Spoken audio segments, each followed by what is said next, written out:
we on? Are we recording? So coin goes from there to there. Coin goes from there to there. Watch closely. Coin goes. Watch close. Done. Everybody wonders, how did it get down here in my shoe? But the real question is, where does the bottle come from? Hey! Yo, you always wonder what's in WamBam's wallet? Let me just show you what's in WamBam's wallet. Oh, that's right. Oops. It's the hottest podcast around. WamBam's podcast, baby. Go to Vegas with you. We're going to blackjack table. Can we make some cards disappear or appear? You know, can we make some money? You know, a little sleight of hand. Can we do some of that? Phil wants us to get our legs broken. No, I just want to know if it's possible. This is the moment we've all been waiting for. It's time! Presenting the champion of the world, Phil WamBam Benamino! Yo, it's your boy. It's Phil WamBam Benamino, and it's another WamBam Wednesday. And guess what? It's the show about ordinary people who've done extraordinary things. And today's no different. But before, as always, the show is free, man. So please, just give us a little bit of love. Very important. Subscribe to our YouTube channel. Subscribe it, like it, share it. You got to share it. Give us some comments. Let us know what you like. Let us know what you don't like. We don't care. We want good feedback. Make sure you give it all to us. You know what? A lot of people always wonder, hey, WamBam, what's in your wallet? Well, you know what? Let me just show you what's in my wallet. Oh, that's right. It's fire. Why? Because we are actually WamBam's podcast, the hottest podcast out there today. So make sure you share this with other people. Today, we have a magician. The famous Joe M. Turner is in the house. Joe, how are you today? I'm doing great, Phil. It's good to see you, man. Man, it's so good to have you here. I'm so excited about this show. I love magic, man. Growing up as a kid, I've always enjoyed magic. My dad used to do magic. Back in the day, I was actually a third grade school teacher back in New York, and I used to do little magic shows and stuff there when I was a kid. So I enjoy it, man. It's fun. That is amazing. I didn't know that you had a teaching background. That's what my degree is in, education. I was going to be a teacher. Yeah, isn't that crazy, man? Back in the day, man. And then I got to Georgia, and then that was it. I retired. 2 years in the school district, that was enough. So. I understand. So tell us a little about your journey, man. How did you become a magician as famous as you are right now? Well, oh gosh, I just lucky, I guess. I never planned to have magic as a full-time career. I was going to be a physics teacher. That was sort of my original goal. I was a physics major. Yeah. And ended up doing some shows, different points in my life in college. Then I ended up in management consulting after I moved to Atlanta. And then sort of through a back door, I fell into the magic world, and it took You said over. magic consulting. Management consulting. Oh, management consulting. I do some magic consulting. Oh, yeah? I'll tell you about that. Yeah. What's up? But I worked in the 90s for one of the big six firms, the management consulting firms. Uh-huh. So like you've got your McKinsey and your Deloitte and all that kind of stuff. I worked for a company that is now called Accenture, and I worked in their change management practice, doing projects at Delta and Motorola and Nations Bank, back when it was Nations Bank, Right. and different companies. But magic just sort of crept back into my life. It was a hobby when I was a kid. How old were you when you first started magic? Oh gosh, 5 or 6. 5 or 6? Yeah. Now, did you have any siblings growing up? I did. My brother's 2 years younger than I am. Okay. And I remember I got a magic set for Christmas when I was, maybe I was 6, 5 or 6. And that was in December. And my brother's birthday was coming up in February. And I did his birthday party from that magic set. Oh, yeah? Mom got the mascara pen and pencil and drew a That's mustache hysterical. on me and a cape. And because you have to have a cape if you're That's right. You got to get your superpowers. When you're 6, you have to have a cape and all of the stuff. So. Yeah. So that's when it all began, 6 years old. Yeah, I would say that's the beginning. And back in those days, I would see Doug Henning on TV, the groovy hippie magician. Oh, yeah. And then, of course, that was before Copperfield was even on the scene. But later, Were you a big David Copperfield fan, or Doug Henning first, and then David Copperfield for sure. And have you ever seen him live? I have seen David on tour, Yeah. and I've met him a few times. And then about a year and a half ago, I went to his his library, his private collection in Las Vegas, and got to go around and see. Did you ever get to work with him at all? I've never worked with him on a show. No, gotcha. Would that be something you'd like to do? Would that? I mean, how cool would that be? Oh, that would be great. I have had the opportunity to consult on magic for other magicians on their shows and things that I've helped them do, but I haven't consulted for Copperfield, certainly. His show is so amazing. I mean, it's the longest reigning show, I think, magician show in Las Vegas. Well, he's been doing it for a while. He and sure of course, has. he toured for decades before he kind of settled down at the MGM Grand. But he toured, and he would do 500 shows a year, it seemed like. He was just working all the time. So, obviously magic's changed quite a bit, but let's go back to when your early years. Okay. What was your favorite kind of magic? Were you into cards? Were you into objects, like disappearing things? Like what was your favorite, act when you were younger? When I first came into it, I was growing up in Mississippi, and we didn't really have magic shops nearby. There was one, but I didn't know about it. And so I was into whatever was in that magic kit. And there were some cards, but there was, a little plastic this and paper that and cardboard this and stuff like that. So I liked learning magic with a piece of string or a coin or something like that. I wasn't really heavy into card tricks until later, but now I love cards. I think cards are probably my most comfortable tool of what I do. I can work it on stage with cards. I can work close up with cards.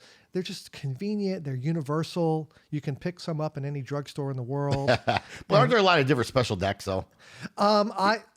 Earlier on, yes. Yeah. Now I just buy them at Walmart or Sam's Doesn't Club. matter. Yeah. See, it's funny because I was a kid that used to always go to magician stores. You had to buy the trick to learn It's it. special stuff. So I would save up so I could buy the trick because I wanted to learn how it's done. And you go in the back room and they teach you. And I got to be honest with you, some are easy, but the reality is most of them aren't.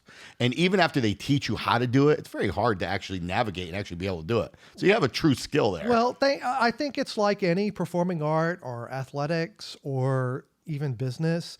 Is if it were easy, everybody would do it, and True that. you maybe find your niche and the thing that you have a talent for, or the things that you pick up easily and explore that. And but if you really love it, then you'll put the extra hours into it to get it smooth. Now, is that where you put all your time into? Did you play any sports growing up or do anything else? I or was it, played- hey, I was in my room working on magic? No. Magic was not really, it was a hobby. It was not what I thought I was headed to, but I credit to my parents. I was so fortunate. I know you love your mom. Absolutely. My parents had me and my brother in piano lessons and rec league sports and baseball camp. And the idea was explore everything. Right. Because you don't know what you don't know. That's true. And you may find a talent or a love for something that you didn't know you were even going to have just based on what you knew up to that point. So I played soccer for like 5 seasons. I wasn't great, but I was okay, a little halfback. Right. And I went to baseball camp, and that was not for me.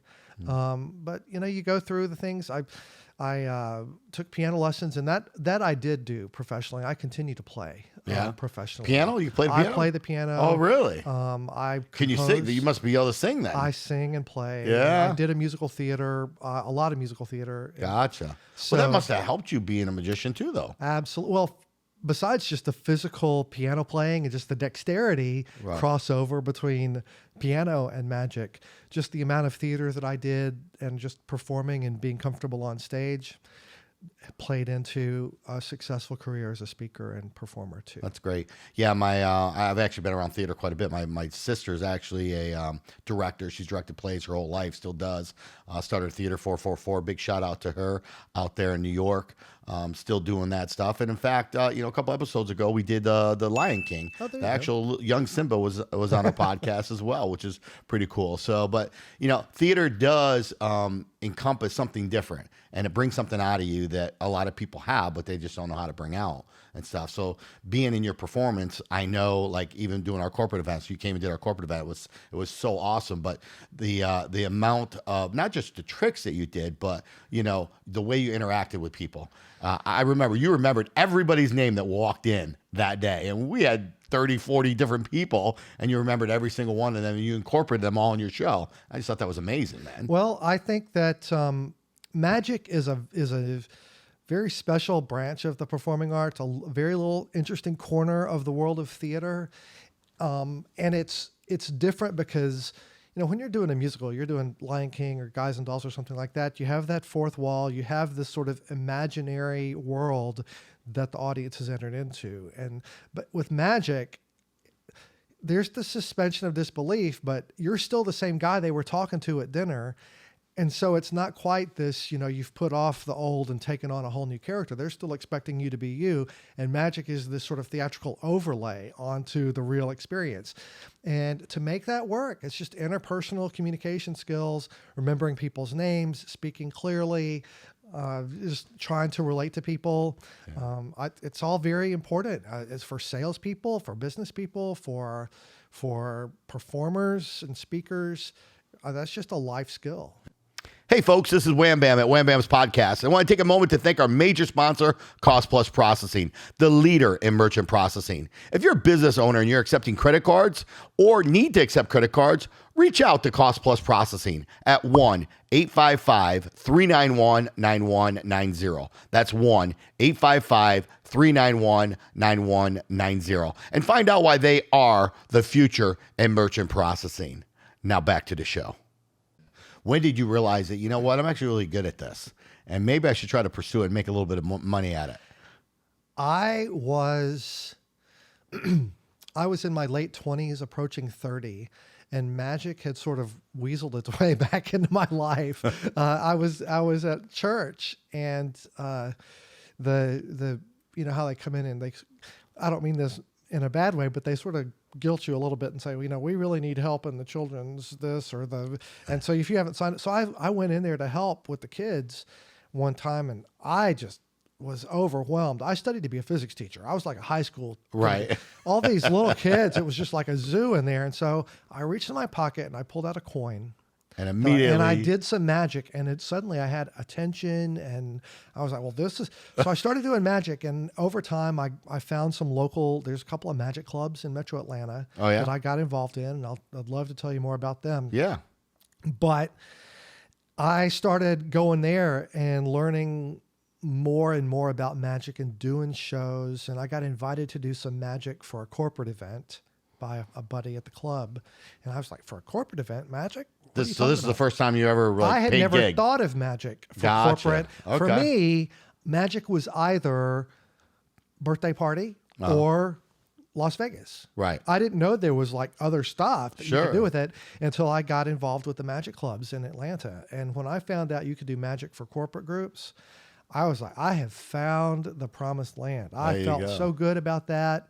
I just interacted well with that kind of environment, and I would say in the late 90s, 99, 2000s, I was doing magic on weekends for money. Yeah. I realized I could. Do you remember the first time you got paid to actually perform?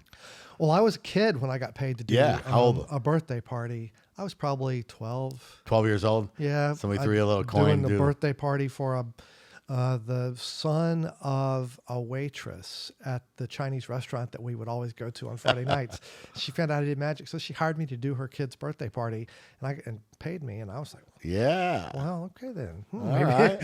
I had fun and I got paid. It was fun. And did they give you any cake? Did you get a little cake too afterwards? You get to sample the food. There you go. But I didn't ever think of it as a career until I was already in the career that I was in, and magic just sort of came through that back door, and I started realizing I could do it as a hobby, a self-funding hobby, right? Make a little side money, a little extra pocket money.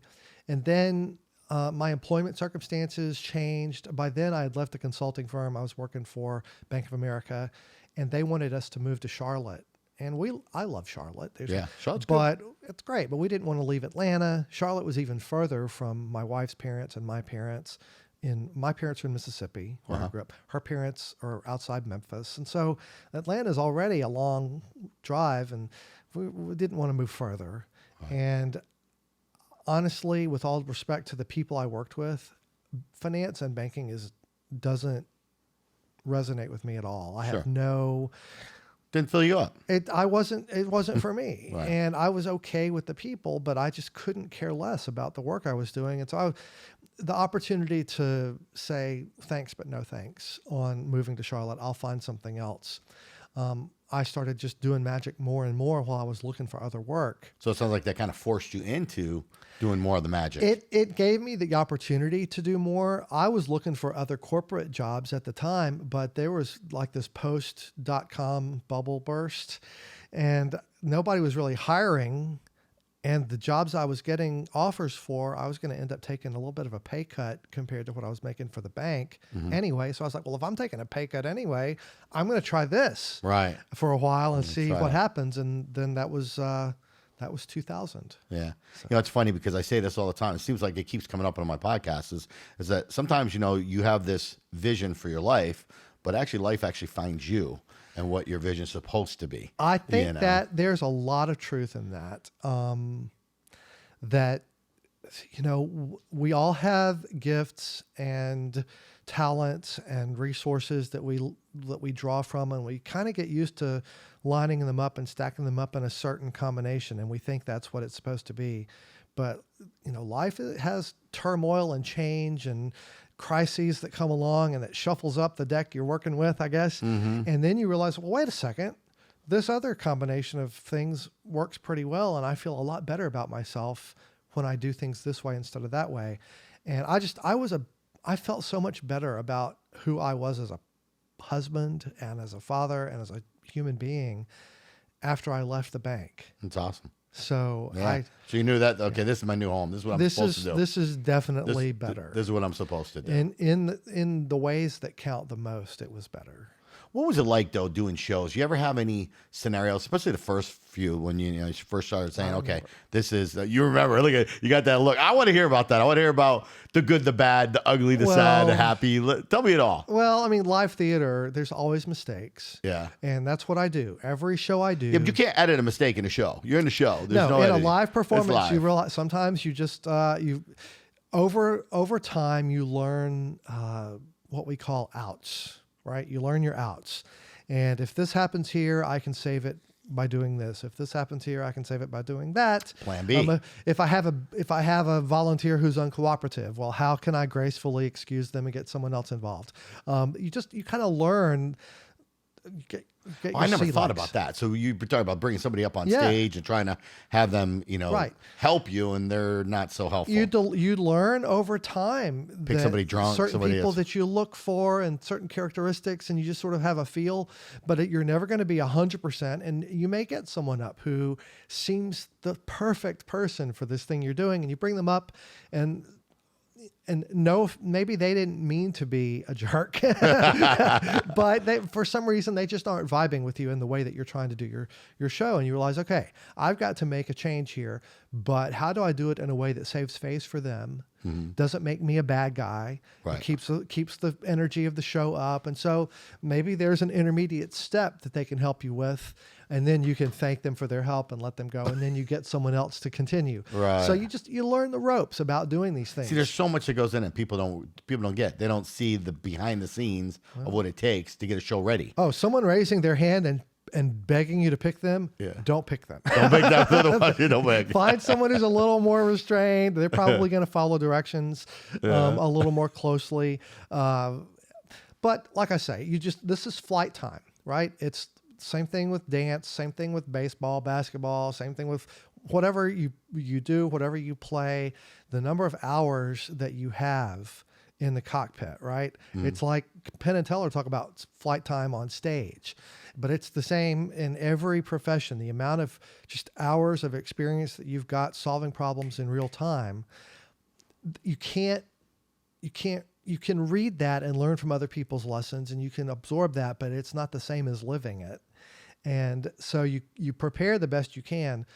But I look at the shows that I did in 2000, 2001, and I compare them to the shows that I've done in the last year or two. And I'm glad some of some of that VHS is gone. Yeah, but it's learning, right? It's learning points. It had its purpose to get me to the next step. Right. Now, is that something that drives you? Do you watch yourself? Do you watch a lot of film and say, oh, wow, I made a mistake here or an error, or I could have done this a little better? I mean, do you literally watch yourself? You have to, if you want to be better, you have to examine what you did. See, I agree with that. I tell viewers that all the time, no matter what it is you're doing, whether you're playing sports, whether you're playing a game, whether you're working, if you don't have something to look at yourself, you can't make yourself better. And you're normally your worst critic, right? Because you know what you're supposed to do, right? Because you know what you're supposed to do. And if you don't watch it, you're never going to know what you could have fixed. It's good to get other eyes on it too, because we can be both our worst critics, but we can also be very forgiving of ourselves and give ourselves a little excuse about this or that or the other. And someone whose job you've asked them to critique you. Yeah. Honestly, I think that's important too. You have the way that you critique yourself from inside your head and you look at it, and then you have someone who's just completely third party, but who you trust their expertise, and you say, give me your honest opinion. For me, it might be another magician or a director like your sister, or just someone who I know they have credibility in a certain area. They've seen it and they can tell me this really didn't work. Right. And it wasn't that it was bad, but it could be better. Right. And that's the critical thing. And it's so much easier now because your phone, you can just set up your phone or something like that. The video when I was recording. first starting and you had to set up a camera and buy tape and all of that sort of thing. Right. The advent of YouTube has made it much easier for me to keep a sustained archive of my performance that I just keep unlisted or private for me, but that I can stream it and watch myself in a show, right? Before I'm preparing, or I can go back and watch the way I did this trick the last 10 times. Now, how do you feel about other people actually, recording your show and stuff? Are you one of them guys that say, no, I can't do that? Or do you not really mind? Because ultimately, it's their experience and everything else. And yeah, they might want to try to slow things down. But if you're good at what you do, it's hard. I mean, I've seen you do some really skilled stuff, and I've tried to slow it down. I'm not gonna lie. I've seen it on the internet. I tried to slow it down, and I'm like, damn, that's pretty damn good. Well, I've two-sided answer to that. By the time I put it on the internet that you can look at it, I'm pretty sure it's going to be clean. Right. So I'm not going to put my mistakes up myself. Right. I would love to be able to say to people, record away, and then if I screw something up, promise me you'll delete it, right?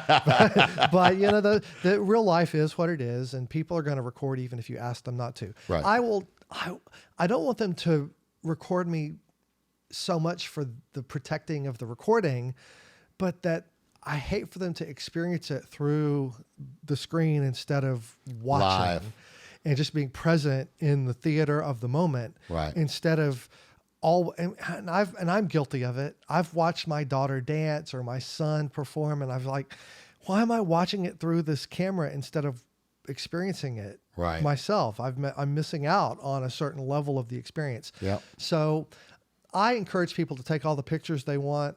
I try to limit the video, but I don't get bent out of shape about it. Yeah. Now, do you perform?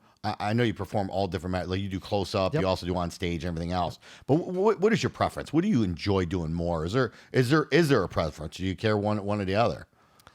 I think when I first started doing magic professionally full time, I was definitely a close up guy. Yeah. And I love close-up magic. As I said, I love cards. I love close-up. Man, you do all the things with the coins, man. Coins. I loved working your party, your cocktails at that time, and interacting with people in that close-up environment. And in some ways, the stage just can't compete with that because it's so immediate and it's so just organic to that. Well, it's right there in your moment. face, and you're sitting there looking. Geez, you did the one with a scarf, and you got a coin, and all of a sudden, boom, there's a bottle there. Yeah, you know what I'm saying? It's like, where did the bottle come from? And so, like that stuff, they know there's no trap doors and there's no smoke and mirrors and all like that. Right. But I would say, as I matured as a performer, I have learned that I like to take my ability to interact with a single person or a couple of people and say, can I scale that? to a full audience. And as you learn to do that effectively, there's just no substitute for a performer, for the wash of applause that comes from an appreciative audience. Someone that has, it's like when you were teaching, when the whole class gets it. Right. And you can feel that you've gotten that message across to the whole class. That's a different level. And so I really think that's my favorite now, is standing up. I don't necessarily mean, when I say stage magic, I don't need an illusion size to be on stage. I like to be in front of a few hundred people. I think you're best in front because just your character alone. I mean, you're so witty and smart, obviously, but you happen to be right on point when it comes to things. And people are like, wow, that's pretty incredible. And, and then all of a sudden, the guy who's sleeping in the back, you try to get them involved as well. I like the challenge of connecting with the whole room. Yeah. And I appreciate personally that I feel like I'm having an impact in that setting in a different way, particularly on the speaking side of what I do, but even in just the entertainment side. I love being in front of a big group, and when the laughs hit and when the magic hits, and it's great. Yeah. I love close-up. You're definitely a comedian magician for sure. You do throw in some jokes. You do make a lot of laughter there. But here's the thing.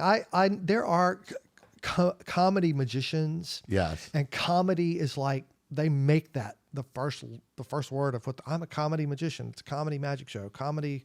And they study stand-up comedy, and they write jokes specifically for that moment. I think I am a magician who has a good sense of humor. Yeah. And I react to what the audience gives me. I have some lines and things that I have written to put in there, but my show is not meant to be, it's like a stand-up comedy show. It's not joke, trick, joke. It's really, let's have this experience, but just people are going to laugh together because of the surprise. And if they give me something, I'm not going to ignore something hilarious. Right. I'm going to take it because the show is better because we're really in that moment. Right. And we respond to what happens. If it's, sirens going by outside the hotel ballroom, or, a light pops or something, whatever happens, somebody's cell phone goes off, you work with it. And so I tell people I'm kind of funny by accident. I'm funny because I try to take what happens in real life and find something funny in it. Yeah. But I don't really just like write a whole bunch of material jokes just to have jokes. Let's talk about that real quick. You talk about writing jokes and preparing stuff. Did you go to magic school or anything? Is there a magician school where you go there and learn more techniques and different things? Not really in the United States. There are some courses that you can take if you want to be like a stage manipulator and learn a very sort of classical. Today you got YouTube, you got social media, it's everywhere, right? So now you can find ways, but back in the day you couldn't. Well, there's books, and there were, in the 20s, in the 1920s, there were like mail order courses. You could take correspondence courses and learn magic. And there are some places that you can go, and you can hire teachers to give private lessons. I've taught private lessons. And then these magic clubs I was talking about, you can go and you can find a mentor or a buddy to help you grow. And we have lecturers that come through, magicians who have developed new material, and they come to Atlanta and lecture while they're doing other things. I've lectured on my creations across America, in Asia, in Australia. I was in London in last June lecturing. Yeah. So it's a pretty cool network then of people. So the people aren't like, I don't want to really show you my tricks because then you're going to perform them. Well, magic, you got to think about that. I mean, everybody's tired of seeing the same old, right? So what makes your trick a little different? Yeah. It's how you present it, or maybe how you incorporate it into something else. But if everybody knows every trick, then it's the same. Well, people are coming up with new material all the time, and it's you choose what are you going to keep for yourself and what are you going to release? What are you going to sell? You're going to publish it somehow. And so have you created some of your own? Yeah, I've created some material. You keep it for yourself, or you try to? I have some that I've kept for myself. I have some that I've put in books that I've released only for sale to magicians. What books you got out there? Give a shout out to you. That's if you look me up on Amazon, you can buy my books. Yeah. Joe M. Turner. There's another guy named Joe M. Turner who's an engineer, and so he's got some books out there about Don't buy that one. Don't buy you that. won't learn magic. You can buy it. Just won't learn magic. But you'll find one is a book I wrote for the general public about 12, 13 years ago now. That's more of a motivational, being more effective as a human being or in your job or in your work, in your personal life. And I use magic as a metaphor and theater as a metaphor to talk about that. And then I have a book that I wrote in 2015 for magicians that is available on Amazon. So if you want to learn some of my stuff, you can. Awesome. But How long does it take you to really develop a trick? Like one of your greatest tricks, like how long did it really take you to put together? It varies. I mean, I have some things that came to me very quickly and I've worked out the solution to this problem and I was very happy and it was very practical and I got to it in, a matter of weeks. You just realize, well, this is work. This is solid work. And I have other things that I've had to tweak and it would take months or years. Do you have anything out there that you're like, this is damn good? Like, I don't know if anybody has this, but I did something that's really freaking good. I have things that I think are fantastic. And I have read in the magic subculture on the internet when people, discussion forums and things, people talk about some of my work. And I have had some people compliment certain routines. Other that I've put magicians and together, stuff other too. magicians that say, See, that's gonna be cool. If you are trying to learn this, make sure you look up Joe Turner's work on this subject, or make sure, what I perform is based on this thing from one person and this thing from Joe Turner.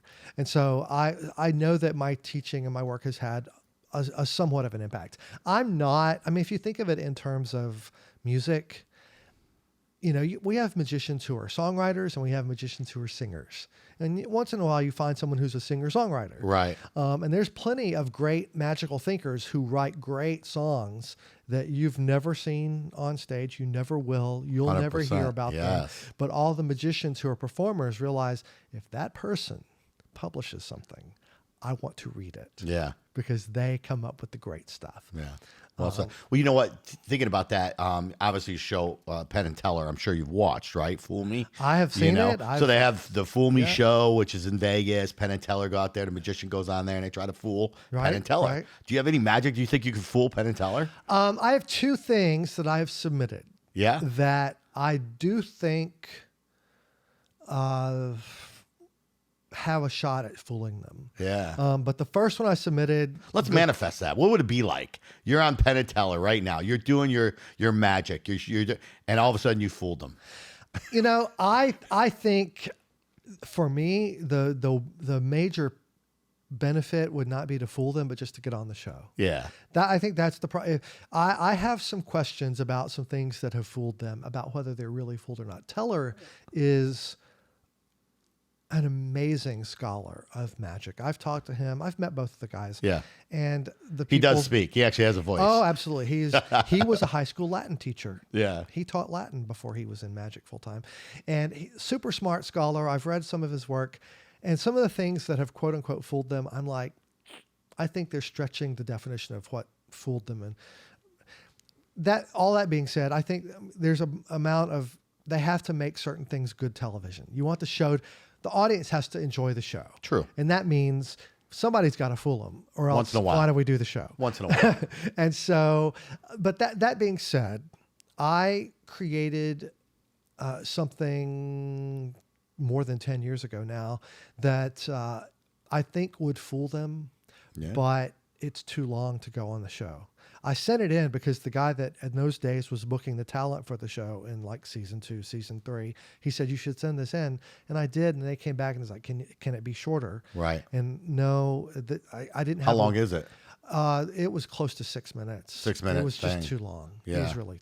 So there's no way. Are you trying to narrow it down? I tried to find a way to tweak it, but it's not the kind of trick that I could tweak down that small. So I sort of set that idea aside. I had another idea last year that I sent in, and I for sure thought I was going to get on the show with this thing I developed last year, because I was doing it around town. I was fooling a lot of magicians in town with it. It has a really surprise ending, and it related to something that I thought was something they would be interested in. Yeah. But for whatever reason, I didn't get picked last season. Maybe they didn't see it. Penn and Teller, if you're out there listening, you need to bring my boy Joe M. Turner on the show. You're very kind. The guys that are booking the talent for the show, I think they saw it, and I think it's a big world, and there's a lot of people trying to get on the show. Sure. And you want to have performers from different backgrounds and look and feel differently, and you have a sort of a broad net that you cast. And so it's timing, man. A lot of times it's timing. Sometimes it is. Perseverance. Don't give up. I'll send in other stuff and we'll see. But if I never make it on there, then you know what? I'll use that. Like we were talking about, you use what life gives you. And I kind of like the joke right now. It's like, yeah, I'm the last magician in America who has not been on Penn and Teller. And so I just kind of, it's a feature, not a bug. Right. I know I'm not the last, but I'll joke with it. I can be self-deprecating. Yeah. I don't take Well, you certainly done some cool. I know didn't you work at you went to Tropicana in New Jersey. You did I some worked the Trop, stuff there, briefly. in the city there. I know you New York City. You did some really good work there with the magician. Were you Brotherhood or something up there that you were that of? Well, there's a couple of things. magicians, The yeah. International Brotherhood of Magicians is one of the clubs I was talking about. Yeah. The International Brotherhood of Magicians is the larger club in 80-something countries, and they have local chapters in cities all over the world. I was international president of that organization, 2015, 2016. Tell us about the organization. What does exactly the organization do? Besides being a magician and being in it, what do you do? It is a club that is for learning it's for people who enjoy the art of magic and want to advance it. And so you go to the club meeting, you're going to probably have somebody teach you something. You're going to see multiple people perform. It gives you the opportunity to perform. It gives you the opportunity to get some of that flight time, right? Because you need a place to be bad. That's right. And so that can be a place where and you can perform. And if it works, fantastic. If it doesn't work, it's a very forgiving audience, and you'll learn and do better next time. And it's a place where we find out about other magicians that are maybe going to come in through town and teach. So that's the International Brotherhood of Magicians. Have you ever had anyone come through there that actually made it big afterwards? They just see them on stage now or have their own show in Vegas of some sort? Oh, well, the International Brotherhood of Magicians, Lance Burton worked at the Monte Carlo in Vegas for 30 I remember years. Lance. Yeah. And the bird guy. He came, He threw birds. Do you do birds? You make birds? I do not do any live animal. No live animal. Yeah, so they are real. travel. They're real live animals. They're legit live. They're legit live. So they're not just sometimes people think they're mechanical. No, they're just kind of fake. The bird guys. In fact, I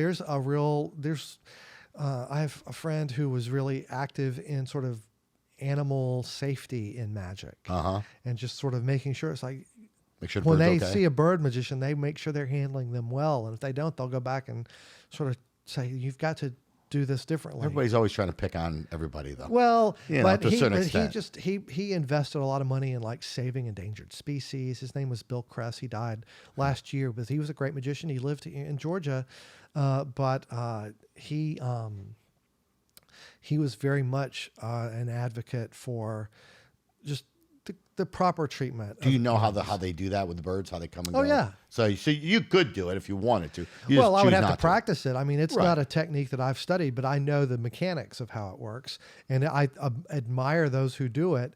But I don't want to take care of birds and rabbits and cockatiels and all the doves and pigeons. How do they do it, Joe? Tell us. Give us a little insight. Come on, man. How do the birds magically? Absolutely, it's magic. I don't know. It's magic. You don't share that. So you know what? Obviously, Penn and Teller show. They actually show how some of the tricks. At the end of the show, they always show how the trick is actually done. What are your thoughts on that? Because I know when they first started doing it, there's a lot of heat, right? Because a lot of people didn't want to know. They didn't want to know the magic. But now it's starting to be more accepted, and I think it's more entertainment now where people are like, oh, that's cool because I would have never guessed that. Right. What are your thoughts on that?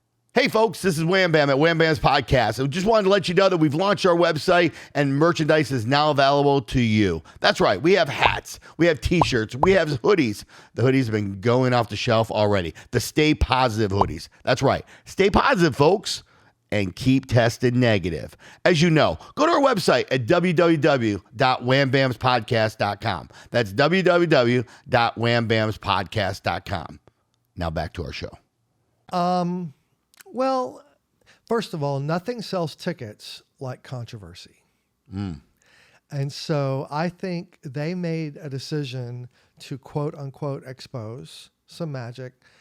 And I don't think it upset everybody, but it upset enough people that they could get on the news. It's like if somebody boycotts, a banned book or, that only makes it more popular. And so that's a technique that goes back, a century to Sure. magicians that would be perceived as rivals in historical magic when they were touring around the nation. They would like intentionally pick a fight with each other just to get in the newspapers because it made them newsworthy. And I think there was a certain element of that.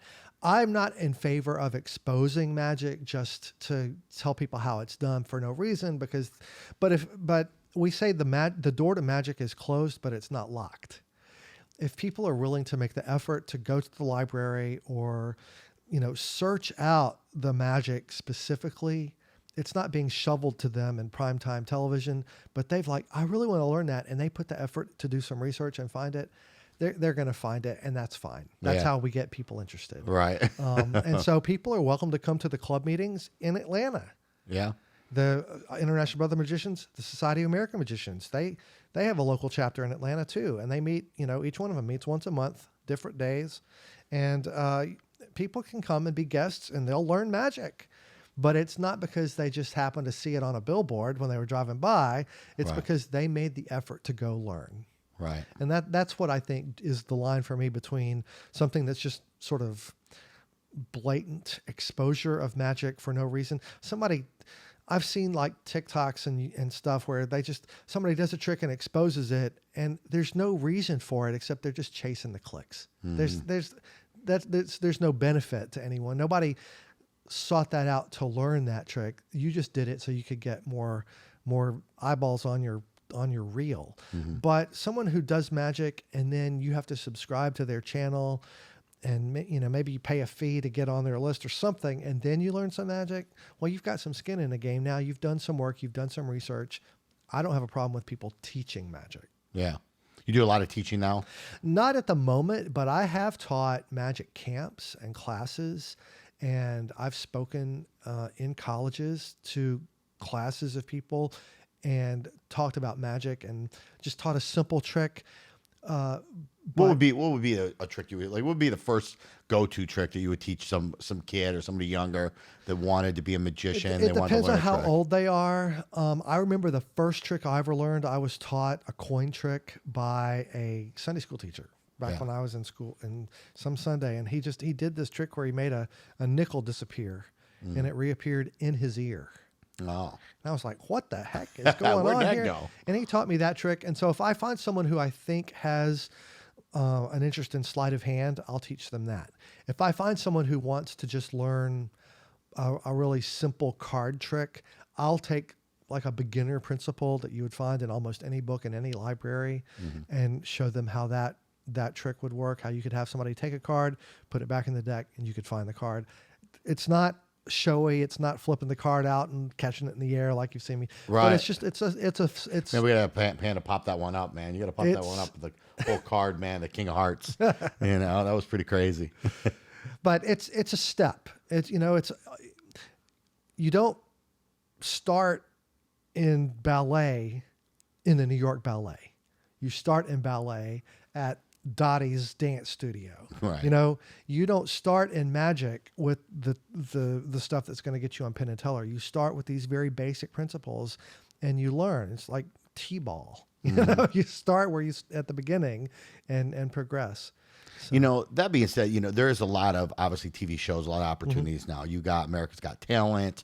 There's so many shows where you can actually get out there and try to front your expertise, right? Is that something you've ever pursued or something you ever thought about? And how do you feel like that's done good or bad for your industry? Oh, it's great for magic. Yeah. Magic is more popular now than it has been probably in my lifetime. I'm 54 now as of this recording, and it's like a golden age of magic. The Penn and Teller show has been fantastic for magic and magicians. America's Got Talent. I knew Shen Lim when he was 14 years old, Did you? and going to International Brotherhood of Magicians conventions. And I would see him at the national convention, and we would sit on the floor and do card tricks with each other. So he was there doing it with He you. was there. He's kind of Shit come up is through the ranks. phenomenal. So I think all of the television is great. I wouldn't personally want to do Got Talent myself because I don't want to take that much time away from I'm a corporate guy. I'm not really looking for a Vegas show. Yeah. I like to go see a show in Vegas or something, but that's not really my goal. So I don't need to invest. And Got Talent, you don't know how long it's going to take before you're out or you win. And so if I'm going to do a television show, I want it to be a one shot. So I'll submit to Penn and Teller. Yeah. And then I've done television spots on news stories and go on to promote a show or a charity that I'm doing something for, and there's going to be a TV spot on them for like the morning news. Or I did an Armed Forces entertainment tour a couple years ago in the Middle East, and the organization that organized that, magiciansonmission.org, they had a news story about them in Phoenix last year. I flew out to Phoenix to do the event and do the news show with them, just a TV spot, because I support that. And you know your lane. That's your lane that you want. It's the lane. You're giving back. You're giving back to communities. You're giving back to people, and you're using your skill to be able to do that, but not compromise what you want as a family. As right. Well. And I did when I was in Bulgaria. I did a national television show. It was a national network special with multiple magicians, and it was a show that I was on. I was happy to do that. I was back when I was president of the International Brotherhood of Magicians. So I have had television opportunities, and I've been fortunate and grateful for all of those, and podcasts and other media too. Absolutely. Yeah. But my real calling is live presentation at a corporate meeting, at a special event, in a theater, or something like that. That's where my heart is. Yeah. Well, I got to tell you, you definitely make an impact when you're there. I've seen it, myself, and really enjoyed it. But the quantity of skills too that you have, even with because with magician there is the sleight of hand. You have the where you have props, and like you said, you got the trap doors and those types of things. Right. You can't bring them to the events. So right. People do mentalism and those types of things. What is your feeling? How do you like? Do you like mentalism? I perform mentalism in my show. Yeah. A lot of people in. Is that real? Like you make a guy just start walking and talking like a duck? That really? Well, I don't do hypnosis. Okay. I don't do hypnosis. Okay. But, do you believe in that? Do you believe in that though? You believe it's I believe in hypnosis. Or is there like? Do you think there's paid? Because people always. Is there just paid actors? I don't know if they're. I believe in hypnosis as a clinical tool for people who are trying to, stop smoking or change their habits or improve their lives in some way. I think that hypnosis is a valid tool like that. Hypnosis on stage, it's a fun show. I don't know if they're really under some kind of hypnosis, or if you have found the people who are willing to fall into the pattern, participate in that. I won't pass a suspect. judgment. You're a little on suspect that. there. It's not my cup of tea as a performer, and I'm not going to say that it can't possibly be hypnosis, but I'm an actor.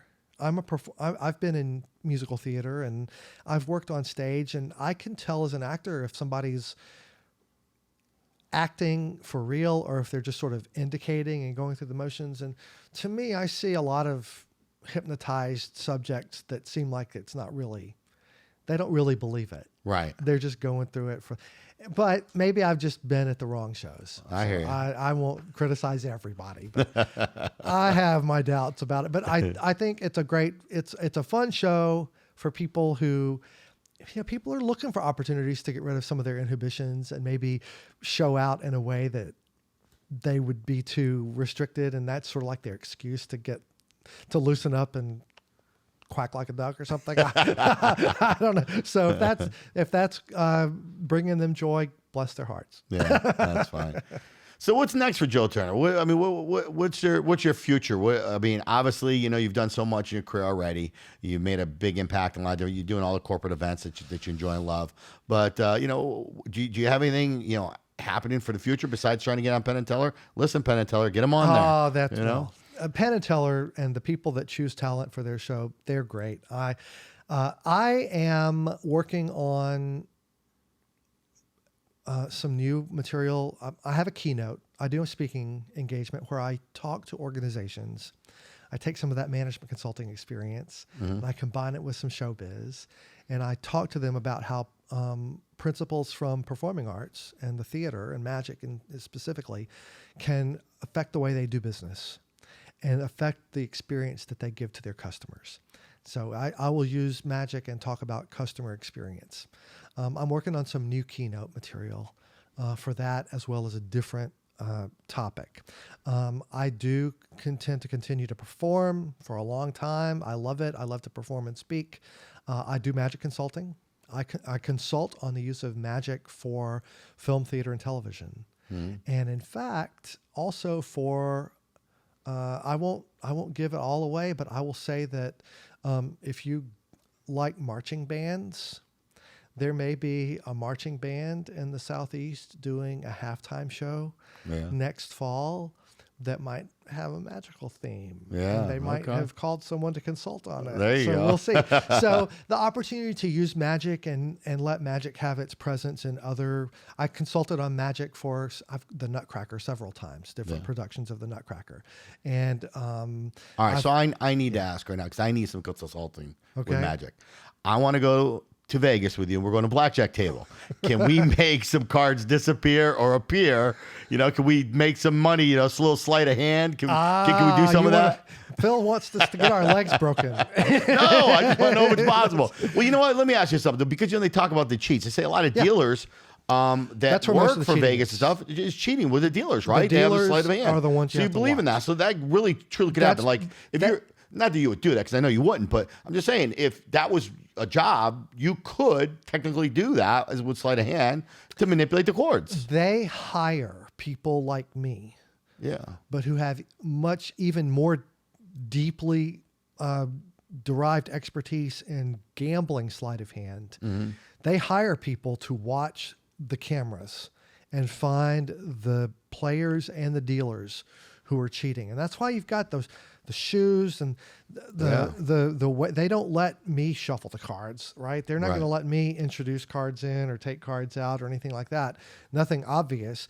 There are ways to use sleight of hand to attempt it, but they have people as good as you and me on the other side of that camera watching for the moves that we would need to use in order to do that. So I don't recommend it. No, I know. But you know what? But there's some casinos that actually do it. What's it, Mickey Mouse or whatever? He actually has been banned from all the casinos and stuff. And he actually swears by it and actually has really kind of shown some dealers and actually had a dealer actually explain that, he was actually paid to, get the card from underneath as it came out of the shoe and everything else. So it's possible. It can happen. It is possible. I have friends who consult. So if you're in home games too, even worse. Oh, even worse. Yeah. Much worse. Yeah. Because there's not the kind of oversight in a casual game. That's where a lot of cheating happens. But in the world of casino protection, there are people I know who have come from magic who have really specialized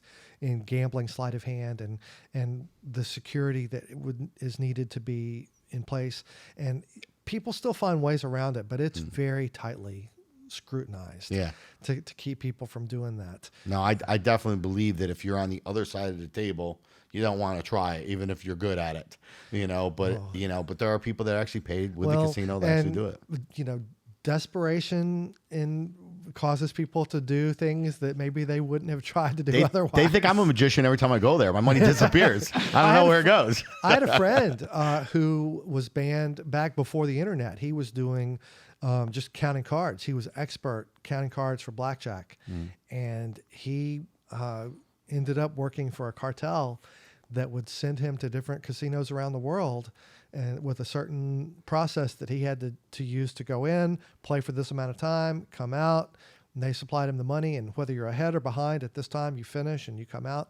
And he did that for years until they finally put his picture in the book. In those days, there was a book. Yeah, book. A notebook that you would get your picture in.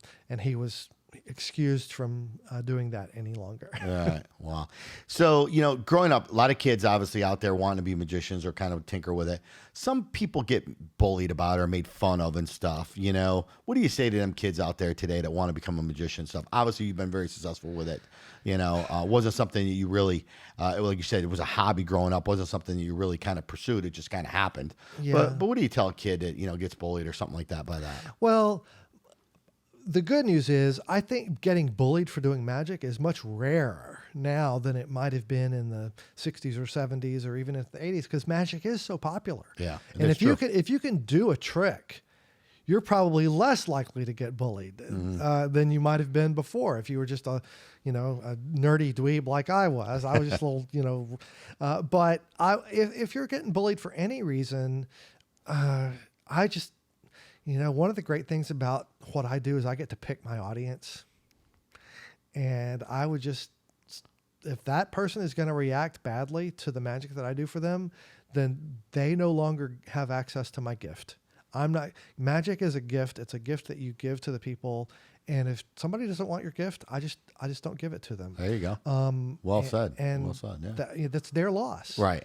Not to get to enjoy the You're not magic going to lose anymore. sleep over it. The best thing to do is say thank you to them and turn your back and go to the people over here and let their applause be that person's punishment. Yeah. For now, they're missing out on something special. We all have had bullying experience when we were kids. Maybe I think everybody has felt that feeling of being bullied. It stinks. It's terrible. And it's like, well, who do I tell the teacher? I know the rule. I know what the rules say. You report this, but tattle that, and then you get a reputation for that. And so it can be hard. I'd find a trusted adult and talk with them privately about it. But sure, magic is a tool for overcoming that. I don't think it's attracting it. I think it overcomes it. Now, do you believe in your magic work? You got to have a word, peanut butter and jelly. Or, like a magic word? Yeah, you got to have a magic word for magic, You got to sprinkle the fairy dust on top. I love, the abracadabra and the hocus pocus and all that sort of thing. And I spent some time when I was a kid thinking, do I need to have like my own special magic word? Like Simsalabim, like those. What would it be? Come on. I don't know. Now, because the only time I use a quote unquote magic word is when I'm working in like a trade show environment. Companies hire me to launch their product or work at their trade show booth and draw traffic using magic. And so I'll use their company name or some slogan or something about the product as a magic word just for the marketing opportunity there. Right. If I had to pick a magic word for myself, that is a great question. You have floored me. What would I choose? Mine was peanut butter and jelly. Say peanut butter and jelly. I like peanut butter and jelly. I got no problem with PBJ. Not abracadabra. It was peanut butter and jelly. What was there was the magician on Sesame Street. He would say, "I love peanut butter sandwiches." Yeah, that was his magic word. Let me percolate on that for a minute. I'll come back with one. Who's your favorite magician of all time? Like who's your idol? Of all time? Yeah, who's your idol? Like somebody you idolize. There was a guy who was Dutch. His name was Fred Kaps, Kaps. And you can look him up on YouTube. You can find his work. He was like a world champion level magician, close up, stage, super charming, super fun. He was the act on Ed Sullivan that followed the Beatles. Long time ago. But Fred Kaps. How did you see him? You're only like 21, right? Well, his Beatles stuff predated me, but I heard about it, and then he died before I got really back into magic. But there's video available, and I just think he was charming. There's a trick that he made popular that I do in a lot of my shows, and you can find my version of it on YouTube very easily. Will you show it? You gonna show it to us live? I'm not prepared to do that trick for you today. It uses some props I didn't bring. Yeah. But if you just go Joe Turner homing, like a homing pigeon, homing card. Yeah. Joe Turner homing card. You'll find the clip on YouTube from 2007 or so. that I put up there when I was doing it at the Magic Castle. Yeah. And I've had a lot of magicians contact me after watching that performance and say, "Can I use your script?" Yeah. And I say, "No, no, You can with me there. Please don't." Yeah, I have. yeah. Well, I did give permission to one guy in Germany. Yeah. To use the script, but just not in English. He could do it in German. Gotcha. But I didn't want him to do it in the United States. Yeah. Well, that's good. Well, listen, Joe, I can't thank you enough for spending the day with us, coming out here, telling us a little bit about it. Magic is something that I think everybody, always wonders what it's about. And there's so much out there today with street magic and, like I said, with TikTok and YouTubes and people are showing things. But you wonder, is it staged? You wonder if it's camera work. But seeing it live, there's nothing greater than seeing it live, which, obviously you excel at. And it's so good to see. Any last thing to tell the viewers or where they can find you and how they can book you or anything else? Well, I mean, my website is turnermagic.com, turnermagic.com, and you can find me on Facebook, LinkedIn, X, Twitter, Instagram, Turner Magic, and you can find Turner Magic Channel on YouTube, Turner Magic Channel. And I would love to work for you anywhere in the world. Awesome. Well, there you have it, folks. Another episode of Wham Bam Wednesday. And you know what? As Joe says, don't be afraid to go out there and do and show your gift to others, okay? Don't get bullied by it. Don't worry about it. If they don't like it, who cares? Move on. Because you know what? In the end, you're the one that's winning, okay? And as Wham Bam always says, if your life was a movie, would it be worth watching? And if the answer is no, then stop being ordinary and start being extraordinary. And as always, baby, stay positive and keep testing negative. Till next Wednesday, I'm your boy Wham Bam, and I'm out.